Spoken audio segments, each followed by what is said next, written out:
પાંડેસરા વિસ્તારની આશાપુરી સોસાયટીમાં રહેતા અને કેટરર્સ કારીગરોનો કોન્ટ્રાક્ટ લેતા યુવાને ગત રાત્રે ₹10,000ની રકમ વસૂલવા માટે ભીડભંજન આવાસ પાસે બોલાવી 3 યુવાનોએ લાકડાના ફટકા મારી મોતને ઘાટ ઉતારી દીધો હતો. હત્યા કરનાર 3 યુવાનોને પાંડેસરા પોલીસે ઝડપી લઈ રિમાન્ડની તજવીજ હાથ ધરી છે.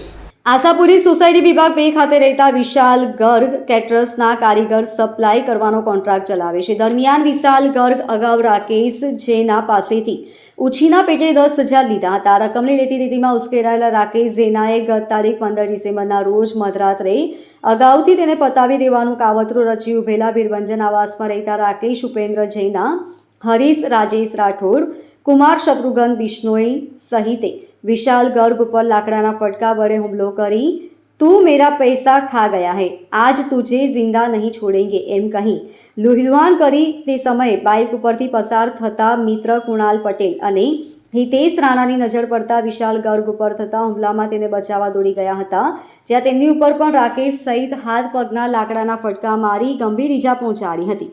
આ બનાવ અંગે જાણ થતાં પાંડેસરા પોલીસનો કાફલો ઘટના સ્થળે દોડી જઈ તપાસ કરતા વિશાલ ગર્ગને ગંભીર ઈજા થતાં સારવાર અર્થે નવીસ હોસ્પિટલ ખસેડાયો હતો, જ્યાં ફરજ પરના તબીબોએ તેને મૃત જાહેર કર્યો હતો.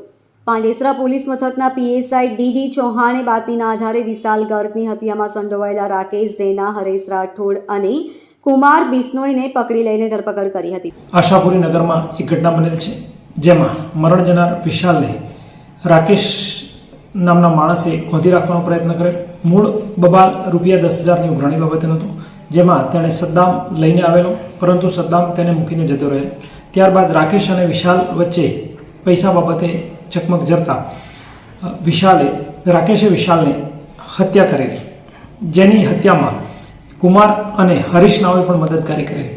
ત્યારબાદ વિશાલના મિત્રો કૃણાલ અને હિતેશ રાણા વચ્ચે પડતા તેઓને પણ ઈજાઓ થયેલી, જે બાબતે 3 આરોપીઓની ધરપકડ કરવામાં આવેલી છે અને હાલ પાંડેસરા પોલીસ ખાતે રિમાન્ડ પર છે. કેટલા રૂપિયાની લીધી હતી ને કયા મામલે આ લીધી હતી? જી, બંને રાકેશ અને વિશાલ નાઓ ઘણા સમયથી આર્થિક વ્યવહાર સાથે સંકળાયેલા હતા અને છેલ્લા 6 મહિનામાં જે ₹10,000 લીધેલા વિશાલે રાકેશ પાસેથી, જે ચૂકવવા માટે રાકેશ વારંવાર વિશાલને પ્રેશર કરતો હતો અને ગઈ 16 તારીખે જે પ્રેશર અને મગજમારીમાંથી હત્યામાં પરિણમેલ છે.